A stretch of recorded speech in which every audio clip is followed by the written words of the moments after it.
There are many characters in my Chinese radicals grass series, and I'm here to provide a summary video for you to learn them fast. After this video, you'll learn how to write 4 characters with the Chinese radical grass. Sounds good? The characters are 花 flowers, 芽 buds, miáo sprouts, and 包 buds. Let me introduce myself before we start. I'm Yao, and my first language is Mandarin Chinese. My videos are all about how to write in traditional Chinese and provide character decompositions at the same time. It's informative, and you won't find Chinese characters are complicated anymore. Okay, without further ado, let's start our learning.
Yay! It's the end of this video.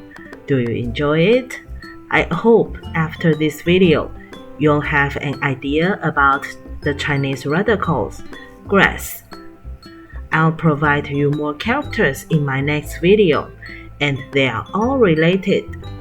Good to learn them together. See you again soon. Bye bye.